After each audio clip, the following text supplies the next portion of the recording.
할렐루야. 주님의 이름으로 여러분 모두를 환영합니다.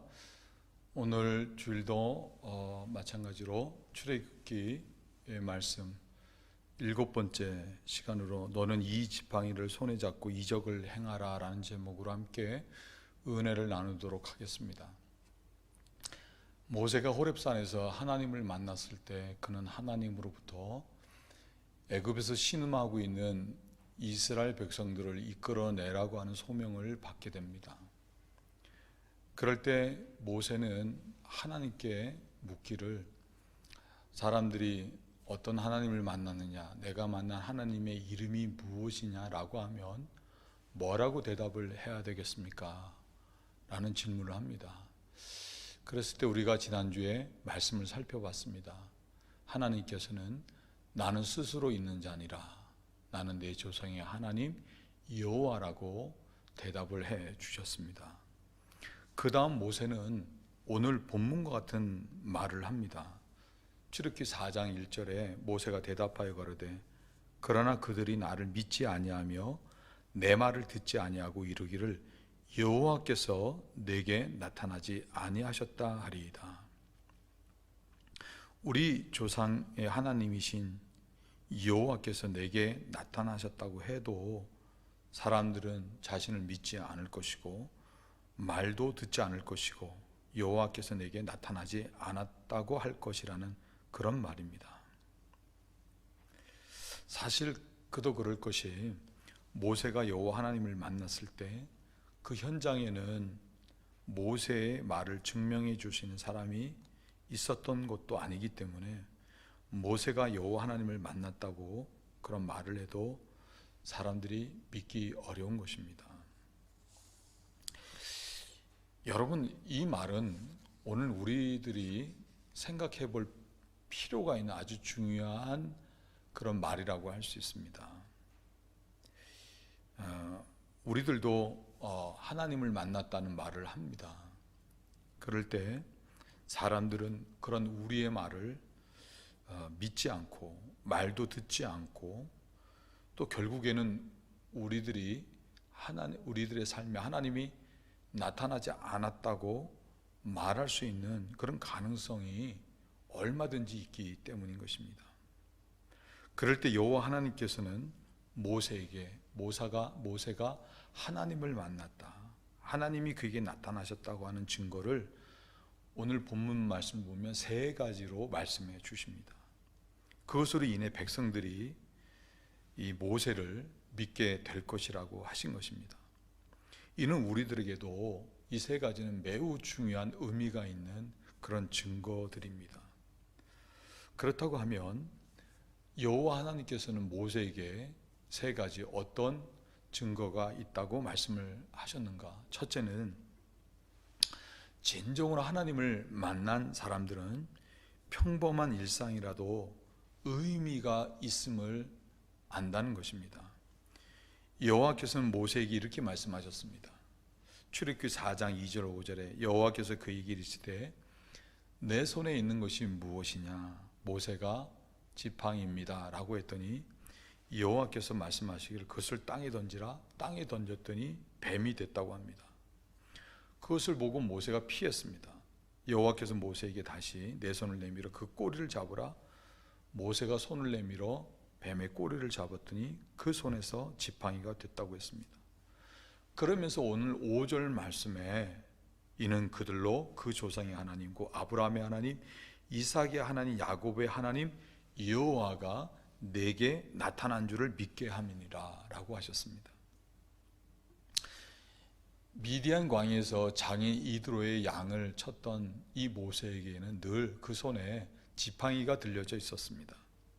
그 이유는 지팡이는 양들이 나아갈 방향을 지시하는 데 사용되기도 했고, 또 사자나 곰, 늑대와 같은 맹수들에게서부터 양들을 보호하는 데 쓰이기도 했고, 또 양들이 수풀이나 이런 곤란한 지경에 빠졌을 때 양들을 구조할 수 있는 매우 유용한 그런 도구였기 때문이었습니다. 지팡이는 양에게만 유용한 것이 아니라 모세 자신에게도 매우 유용한 것이었습니다. 산 언덕을 오를 때나 내려갈 때, 그리고 개울을 건너거나 할 때 지팡이는 의지의 수단이었기 때문에 그렇습니다.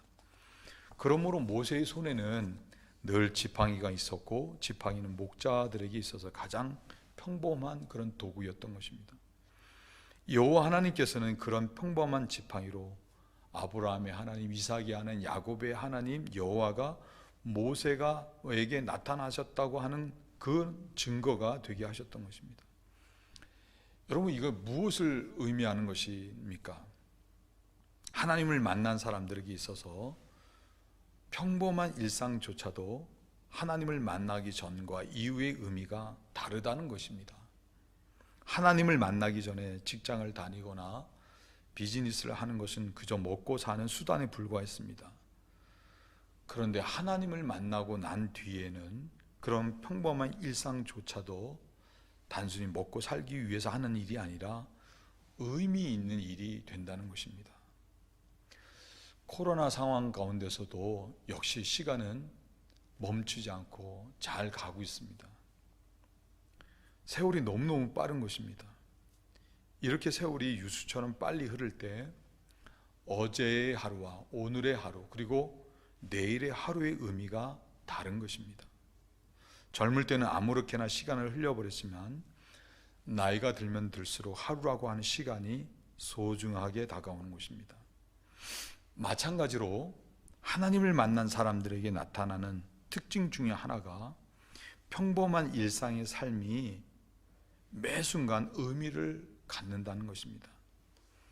거듭남을 체험한 사람들의 간증을 들어보게 되면 세상은 분명 전과 동일한데 아무것도 달라진 것이 없는데 모든 것이 다 다르게 보인다고 합니다.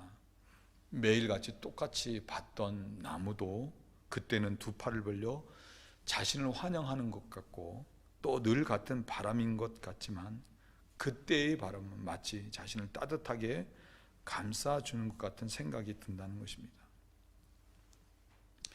그런 것처럼 하나님을 제대로 만나게 되면 그 사람은 그 자신을 바라보는 시각, 다른 사람들을 바라보는 시각, 그리고 삶을 바라보는 시각, 세상을 바라보는 시각이 다 달라지는 것입니다.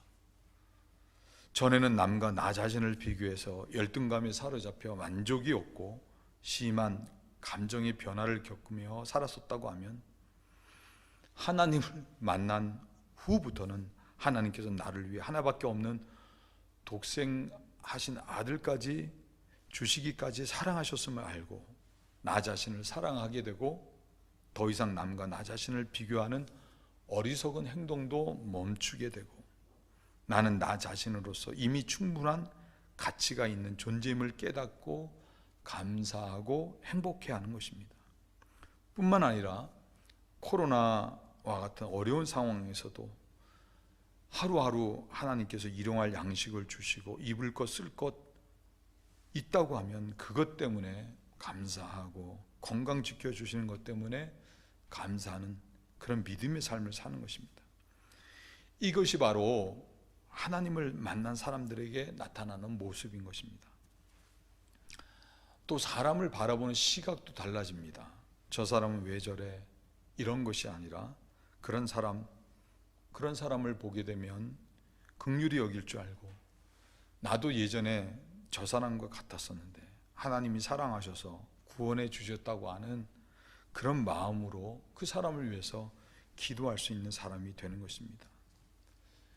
여러분, 또 고난을 바라보는 시각도 달라지는 것입니다. 하나님을 만나기 전에 고난은 팔자 타령의 주 단골 메뉴였습니다. 하나님을 만나기 전에는 고난이 있다고 하면 그것은 다 남의 탓이고, 그래서 과거를 생각하거나 조금이라도 힘들고 상처되는 말을 듣게 되면 고난은 항상 원망과 불평거리였을 뿐이었던 것입니다. 그런데 하나님을 만나게 되면 그 모든 것들이 다 달라지는 것입니다. 저희 어머니께서도 하나님을 만나시기 전까지는 늘상 하시는 말들이 이놈의 팔자야, 그 말을 많이 하셨습니다. 그런데 교회에 나오시고 예수님을 알고 하나님을 만나고 하시면서 그 말이 딱 끊어지게 됐습니다. 전에는 한번 제게 어머니가 전화를 하셨는데 오늘 교회에서 이 복음성을 배웠다고 하시면서 전화기로 그 배우신 복음성을 저에게 불러주시는 것입니다. 저는 어머니가 불러주신 찬송을 전화기로 들으면서 소리를 내지 못하고 울었습니다. 진정으로 하나님을 만난 사람들은 고난을 바라보는 시각조차도 달라지는 것입니다. 한 번은 제자들이 소경을 보고 예수님께 묻기를, 선생님, 이 사람이 소경으로 난 것은 이 사람의 죄 때문입니까? 아니면 그의 부모의 죄 때문입니까? 라고 물었습니다. 그럴 때 예수님께서는 대답하시기를 누구의 죄 때문도 아니고 그보다 그 사람에게서 하나님이 하시는 일을 나타내시기 위함이라고 대답을 하셨습니다. 진정으로 하나님을 만난 사람은 고난은 더 이상 원망과 팔자 타령의 대상이 아니라 내가 만난 하나님, 사시는 하나님이 내 삶 가운데 일할 것을 나타내시기 위한 일임을 알고 도리어 고난 가운데서도 감사하며 소망을 갖고 믿음으로 살아 마침내 소망이 부끄럽지 않는 하나님의 역사를 경험하며 사는 것입니다. 하나님을 만난 사람들은 평범한 일상에도 긍정의 의미를 발견하고 다른 시각으로 보는 것입니다. 지난 주에 삼성을 세계적인 기업으로 일궜던 이건희 회장의 그 장례가 있었습니다. 이분의 일생에 대한 그 뉴스를 보도로 들으면서 참 대단한 인물이라고 생각했습니다.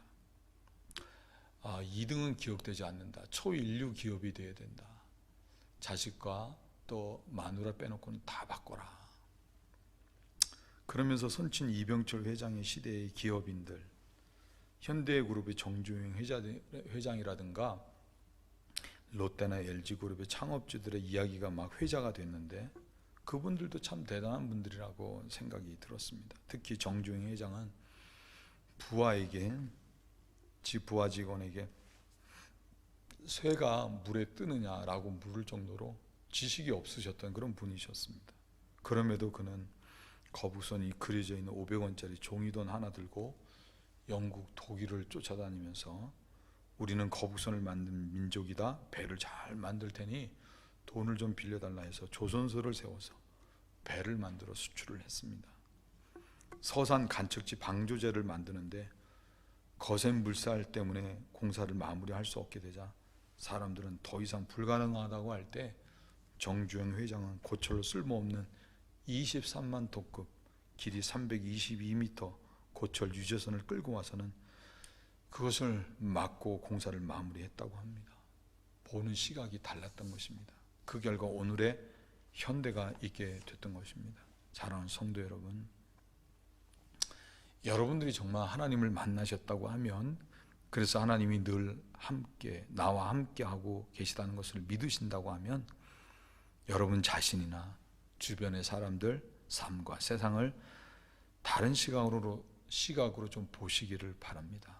감사하시고 또 감사하시는 그런 삶이 되셨으면 좋겠습니다. 그런 것들이 얼마나 많은지 모릅니다. 평범한 일상을 바라보는 시각이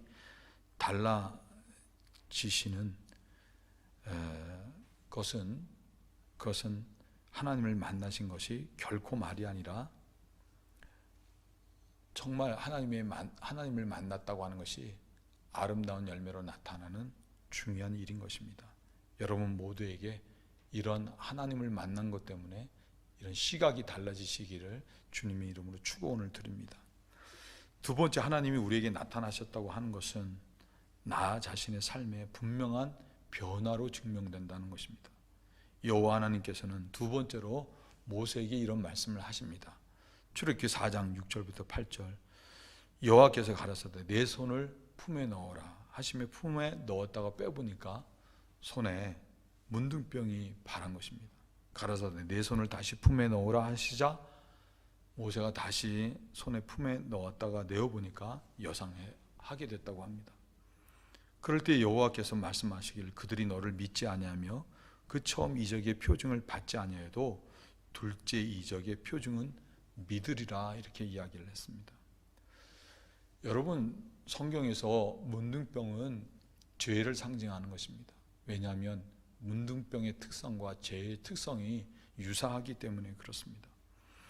문둥병에 걸리게 되면 곧바로 몸에서 진물이 나고 손가락이나 발가락이 떨어져 나가는 것이 아닙니다. 몇 해 동안 나균이 몸속에 잠복해 있다가 어느 시점이 되면 나타나기 시작해서 반점이 발생한다든가 진물이 나고 손가락이, 그러면서 발가락이 떨어져 나가는 일이 있는 것입니다. 그렇게 오랫동안 고통을 경험하다 결국은 사망을 당하게 하는 병이 바로 문둥병인 것입니다. 문둥병은 요즘 코로나 같은 전염성이 있어서 이 문둥병에 걸리게 되면 성읍에서 쫓겨나 격리된 생활을 하게 됩니다. 죄도 마찬가지입니다. 죄는 금세 드러나지 않습니다. 죄는 나균같이 우리 마음속 깊은 곳에 숨어 있다가 어떤 계기가 되거나 때가 되면 다양한 모습으로 나타나 그 사람을 힘들게 하고 사망까지 당하게 하는 것이 죄입니다. 죄 역시도 전염성이 있어서 다른 사람들까지도 범죄하게 하는 것입니다. 이것이 문둥병의 특성이요 죄의 특성인 것입니다.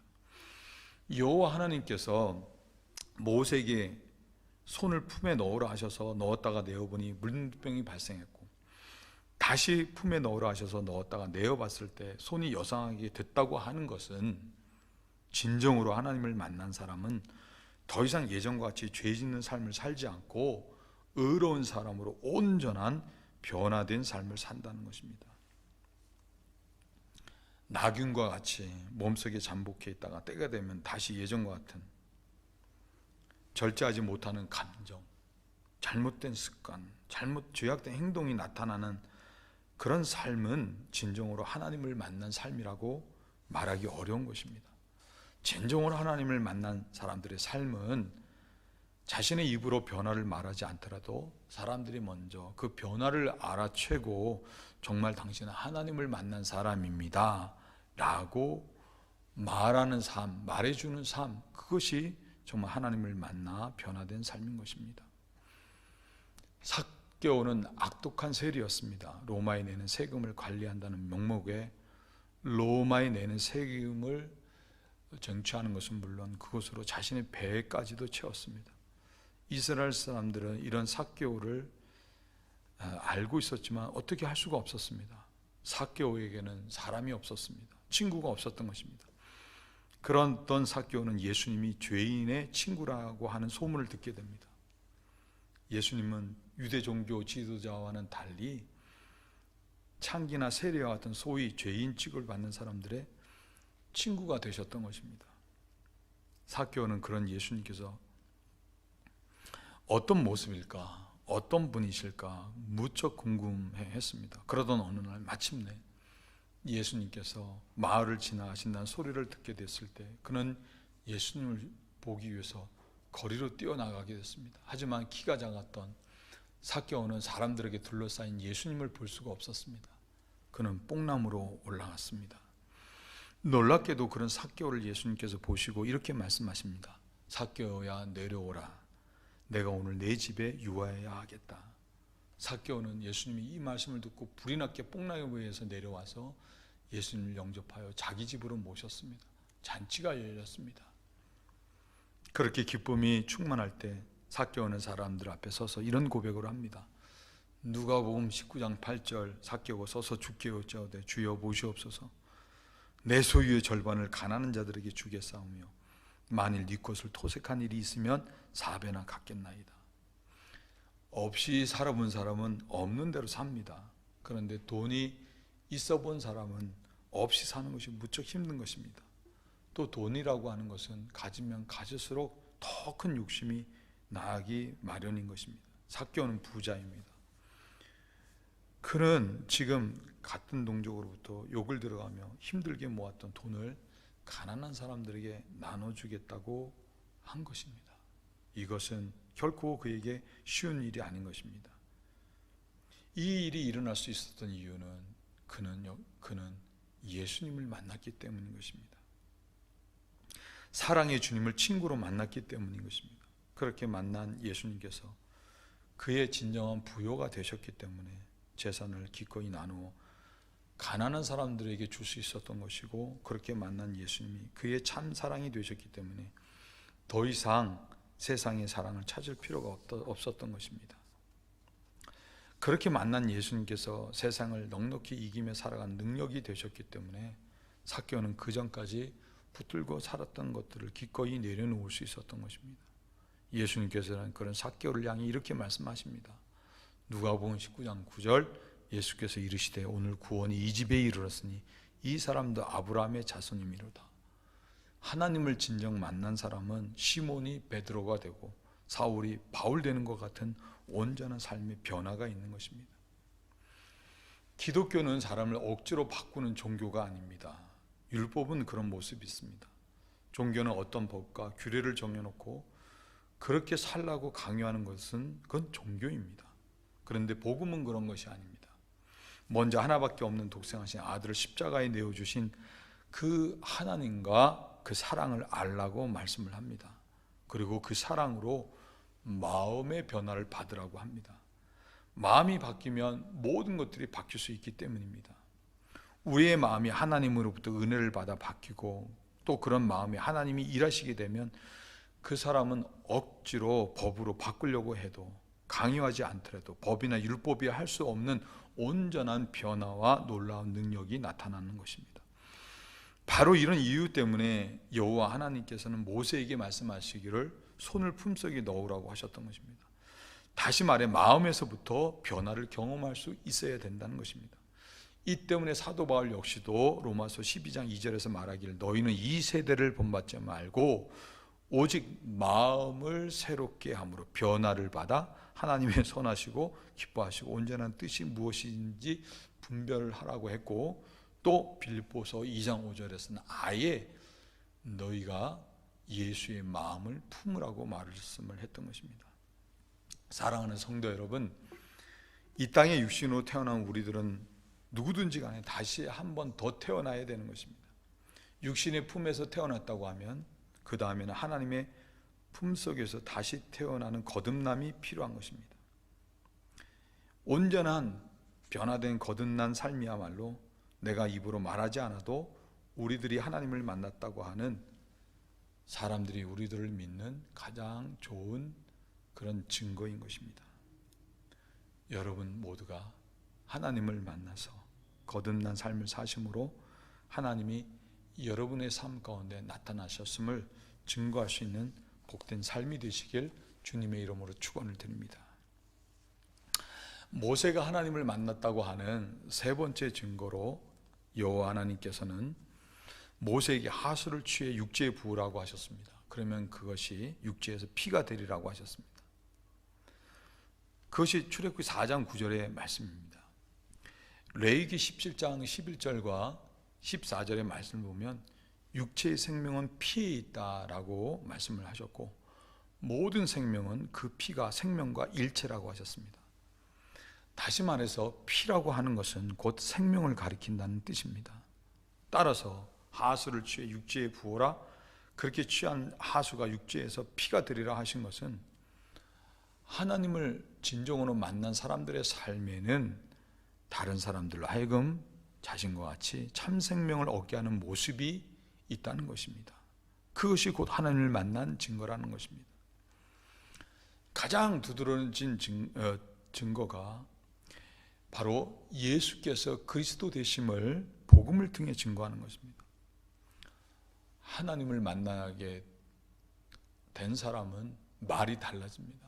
쓸데없는 세상의 말로 것들로 시간을 소비하는 것이 아니라 자신과 같이 하나님을 만나 다른 사람들이 참 생명을 얻게 하기 위해서 하나님을 이야기하는 것을 즐거워하는 것입니다.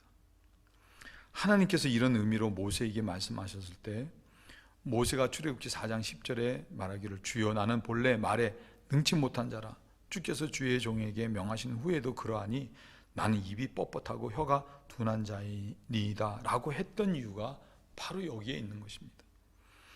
그럴 때 여호와 하나님께서는 누가 사람이 입을 지었느냐? 이제 가라. 내가 네 입과 함께 있어서 할 말을 가르치려 하시면서 여호와께서 이 모세와 아론의 입에 함께 하셔서 사람들에게 하나님과 같이 되게 하실 것이라고 말씀하셨던 것입니다. 하나님을 만난 사람으로서 다른 이들이 나와 같이 참 생명을 얻게 하기 위해서 하나님을 이야기하고 복음을 이야기하게 될 때 어떻게 말을 해야 될까? 무엇을 말해야 될까? 염려할 필요가 없다는 것입니다. 성령님께서 그 사람에게 함께 하셔서 할 말씀을 주시고 성령님이 역사하셔서 모세가 아론에게 하나님 같은 존재가 되게 하신다고 하신 것처럼 능력이 나타나도록, 능력이 경험되도록 하신다는 것입니다. 사랑하는 성도 여러분, 우리들이 만난 여호와 하나님 어떤 분이십니까? 하나밖에 없는 독생하신 아들을 십자가에 내어주시기까지 우리를 사랑하시고 우리를 구원하시고 또 우리들로 하여금 하나님의 그 좋은 기업을 상속받아 누리며 살 수 있는 하나님의 자녀 삼아 주신 분이 아니시겠습니까? 지난 한 주간도 우리는 그와 같은 하나님의 은혜로 산 사람들이 아니겠습니까? 우리가 이를 믿는다고 할 때 우리들이 하나님에 대해서 잠잠하다고 하면 그것은 뭔가 잘못된 일인 것입니다. 저는 신분 때문에 어려운 일이 있어서 전에 오바마 대통령에게 신분 문제를 좀 해결해 달라고 그렇게 편지를 쓴 적이 있었습니다. 그런데 놀랍게도 백악관에서 오바마 대통령의 친필 사인은 아니더라도 오바마 대통령의 그 사인이 찍힌 답장을 받게 됐습니다. 그래서 간혹 저는 저희 집을 방문하는 사람들에게 그것을 보여주면서 이제 자랑을 합니다. 그런데 만약에 여러분 한번 생각해 보시길 바랍니다. 여러분들이 직접 답장 정도가 아니고 직접 미국 대통령을 만나고 같이 사진을 찍고 그리고 거기에 사인을 받은 것이 있다고 하면 여러분들 어떻게 하시겠습니까? 만나는 사람들에게 내가 미국 대통령을 만났다고 그 증거로 사인이 쓰인 사진을 보여주면서 이야기하는 것은 당연한 일이지 않겠습니까? 하나님을 만나 새 생명을 얻은 사람들 역시도 당연히 다른 사람들에게 하나님을 소개해서 그들 역시도 새 생명을 얻어 살게 하는 것입니다. 이것이 하나님을 만난 사람들에게 나타나는 증거라는 뜻입니다. 영국의 다이애나 황태자비가 죽은 지 일주일 뒤 1997년 9월 6일 토요일에 데일리 메일이라고 하는 영국의 일간지에 폴 존슨이라고 하는 사람이 이런 글을 올렸습니다. 이번 주에 있었던 다이애나에 대한 커다란 슬픔은 자연스럽게 일어나는 것이고 집합적이고 종교적인 국가 전체의 행동이었다. 그것은 우리에게 영적인 차원을 주십시오. 우리의 삶을 의미 있게 해 주십시오. 우리가 존재하는 데에는 무엇인가를 소유하고 쓰고 돈을 벌고 획득하는 것 이상의 무엇인가가 있음을 보여주십시오 라는 기원입니다 라고 했습니다. 마찬가지 아니겠습니까? 왜 하나님께서는 우리를 만나주시고 하나밖에 없는 아들을 십자가에 내어주시면서까지 우리를 구원하신 것입니까? 그 이유는 우리의 삶에는 무엇인가를 소유하고 또 쓰고 돈을 벌고 획득하는 것 이상의 의미야 목적이 우리의 삶에 있기 때문인 것입니다. 그것은 먼저 하나님을 만난 우리들로서 우리의 삶을 통해 다른 이들도 하나님을 만나게 하는 것입니다. 제 책상에는 아시시의 성 프란치스코가 한 말이 있습니다. 프란치스코는 이런 말을 했습니다. 언제나 복음을 전하십시오. 필요하면 말을 쓰십시오. 아시시의 성 프란치스코는 정말 그와 같은 삶을 살았습니다. 하나님과 예수님을 말로 전한 것이 아니라 삶으로 사람들에게 전해서 가난하고 어려운 많은 영혼들을 구원하는 그런 삶을 살았던 것입니다. 여러분 모두가 삶으로 내가 하나님 만난 하나님을 증거하심으로써 하나님께서 모세에게 너는 그에게 하나님과 같이 되리라 하신 말씀과 같이 여러분 저의 모습에서 세상 사람들에게 그 사람들에게는 하나님의 모습을 볼 수 있는, 하느님의 그런 능력을 나타내며 살 수 있는 그런 삶이 되시길 주님의 이름으로 축원을 드립니다. 자, 이제 제가 결론으로 한 가지 매우 중요한 말씀을 여러분들에게 드리고 오늘 말씀을 마치려고 합니다. 여호와 하나님께서는 이 모든 말씀을 하신 후 마지막으로 모세에게 이런 말씀을 하십니다. 출애굽기 4장 17절, 너는 이 지팡이를 손에 잡고 이것으로 이적을 행할지니라. 다시 말해 모세가 들고 있던 지팡이, 그것을 던졌을 때 뱀이 됐고 다시 손을 내밀어 꼬리를 잡았을 때 본래의 모습으로 되돌아왔던 지팡이를 손에 잡고 이적을 행하라, 그런 말씀입니다. 여러분, 지팡이는 모세에게 있어서 피할 수 없는 숙명과 같은 그런 것이었습니다. 본래 모세는 미디안 광야에서 양들을 치려고 했던 사람이 아니었습니다. 화려한 애굽의 바로의 궁을 떠나 광야로 갔을 때 양을 치는 일은 그에게 숙명처럼 피할 수 없는 일처럼 주어졌던 것입니다. 모세가 지팡이를 집어 던졌다고 하는 것은 그런 숙명을 저버리는 일을 했다는 그런 뜻입니다. 그랬을 때 모세의 지팡이는 뱀이 됐고 모세는 그것을 보고 피하게 됐습니다. 그러나 모세가 다시 여호와의 말씀을 따라 그것을 숙명으로 받아들이고 손을 내밀어 뱀의 꼬리를 잡았을 때 뱀은 다시 지팡이가 됐습니다. 그런데 놀라운 것은 그렇게 손을 내밀어 뱀의 꼬리를 잡아서 다시 지팡이가 됐던 그 지팡이는 예전에 양들을 치던 지팡이가 아니었다는 것입니다. 여호와 하나님께서 모세에게 너는 이 지팡이를 손에 잡고 이것으로 이적을 행할지니라 라고 말씀하셨던 것과 같이 그때의 지팡이는 하나님의 살아계심을 나타내는 놀라운 이적을 행하는 지팡이가 되었습니다. 그리고 그때의 지팡이는 출애굽한 이스라엘 백성들이 홍해를 만나 이러지도 저러지도 못할 때 그때의 지팡이는 홍해를 가르는 능력의 지팡이가 됐던 것입니다. 그것만이 아닙니다. 그때의 지팡이는 목마른 광야길을 가는 이스라엘 백성들을 위해 반석을 쳐서 생수가 나게 하는 지팡이가 됐던 것입니다. 예수님도 마찬가지셨습니다. 예수님에게서 십자가는 숙명과도 같은 것이었습니다. 예수님께서 겟세마네 동산에서 기도하실 때 아버지여 할만하시거든 이 잔을 내게서 옮겨 주시옵소서라고 기도를 하셨습니다. 3번에 걸쳐 땀방울이 핏방울이 될 정도로 간절한 소원을 하나님께 아뢰지만 하나님의 뜻은 조금도 달라지지 않으셨습니다. 세상에 어느 부모가 자식이 죽는다고 할 때 좀 살게 해달라고 부르짖을 때 그것을 모른 척 할 수 있는 부모가 있겠습니까?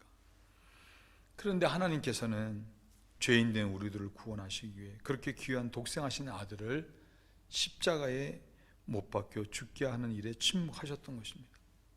십자가는 예수님에게 있어서 숙명과도 같은 것이었다는 뜻입니다. 그런데 중요한 것은 예수님께서는 그런 자신의 숙명을 내팽겨 치시지 않으셨다는 것입니다. 모세가 손을 내밀어 뱀의 꼬리를 잡았듯이, 그래서 애굽에서 종살이하는 이스라엘 백성들을 구하는 능력의 지팡이가 됐듯이 예수님께서도 기꺼이 십자가의 죽음을 감당하셨던 것입니다. 그 결과 두렵기가 한이 없었던 십자가는 마침내 애굽에서 종살이하던 이스라엘 백성을 구원했던 모세의 지팡이와 같이 모든 인류를 죄와 사망 가운데서 구원하시는 하나님의 능력이 됐고, 숙명의 십자가를 지셨던 예수님께서도 천하 만물이 그 앞에 무릎을 꿇고 주로 고백하는 존귀한 자가 되셨던 것입니다.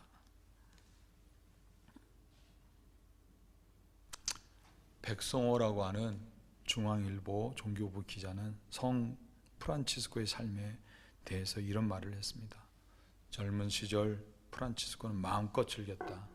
그러다 한센인을 만났다. 그는 평소 그들에게 심한 불쾌감과 혐오감을 갖고 있었다. 그런데 어떤 충동에 의해 프란치스코는 한센인의 손에 자신의 입술을 댔다. 그리고 새로운 체험을 했다. 그는 이렇게 말했다. 주님의 인도로 나는 자비를 베풀었다. 그들한테서 느꼈던 쓰라림이 감미로움으로 변했다. 전에는 참기도 어려웠던 일이 내 영혼과 육신의 단맛으로 변했다. 이 기자는 이를 두고 말하기를 삶에는 두 가지 쓴맛과 단맛이 있는데 사람들은 쓴맛은 피하고 단맛만을 반긴다고 했습니다. 그런데 성 프란치스코는 쓴맛과 단맛이 둘이 아님을 깨달았다는 것입니다. 그 이치를 알면 더 이상 쓴맛을 피할 필요가 없어진다고도 했습니다. 그것은 쓴맛은 오히려 단맛으로 바꿀 수 있는 소중한 삶의 재료가 되기 때문이라고 했습니다. 원수를 사랑하라는 예수의 말씀도 마찬가지라고 했습니다. 그 안에도 쓴맛을 단맛으로 돌리는 메시지가 녹아 있다고 한 것입니다. 이는 우리의 삶에도 마찬가지입니다. 쓴맛 끝에 단맛이 있듯이 십자가 끝에는 부활의 영광이 있는 것입니다. 우리들이 하나님을 만난 사람들로서 내가 먼저 십자가를 기꺼이 붙잡을 수 있다고 하면 그것이야말로 우리 인생의 모든 쓴 것들을 단 것으로 변화시키는 하나님의 이적, 하나님의 능력이 되는 것인 줄 믿습니다. 사랑하는 성도 여러분, 우리들이 하나님을 만났고 그래서 새 생명을 얻었고 하나님이 함께하는 사람이 됐다고 하는 가장 귀한 증거는 그 무엇보다도 바로 십자가를 기꺼이 내가 먼저 질 수 있는 삶인 줄 믿습니다. 그럴 때 뱀이 이스라엘을 구원하는 능력이 되고 예수님의 십자가가 우리를 구원하는 능력이 된 것처럼 그 십자가 역시도 우리 삶 가운데 하나님이 함께 하시는 능력이 나타나는 것이 될 것을 믿습니다. 출애굽기 오늘 4장 17절 너는 이 지팡이를 손에 잡고 이것으로 이적을 행할지니라. 여러분 모두가 하나님을 만나셨을 때 기꺼이 십자가를 감당하는 그런 믿음의 삶을 사심으로 십자가가 도리어 하나님이 여러분과 함께 하시는 능력이 되는 것을 경험하시고 나타내셔서 또한 하나님이 여러분의 삶 가운데 나타나셨음을 증거할 수 있는 그런 복된 삶이 되시길 주님의 이름으로 축원을 드립니다. 기도하시겠습니다. 하나님, 우리들을 십자가의 은혜로 구원해 주신 것 진심으로 감사합니다. 바로 십자가 있었기 때문에 우리들이 죄와 사망에서 건짐받고 구원을 얻었으며 용서받고 하나님의 자녀가 되게 하신 것을 믿습니다. 우리들이 이와 같은 복음을 믿고 하나님을 만나게 됐을 때 우리들 역시도 우리들 기꺼이 우리에게 주어진 십자가를 감당하고 또 의지함으로 말미암아 십자가 끝에 예수님의 부활의 영광과 같이 우리의 삶 가운데도 그런 부활의 영광을 경험하게 하셔서 우리의 삶의 진정으로 하나님이 나타나셨다고 하는 것을 증거할 수 있는 복된 믿음의 삶이 되게 하여 주시옵소서. 예수님의 이름으로 간절히 기도드렸사옵나이다. 아멘.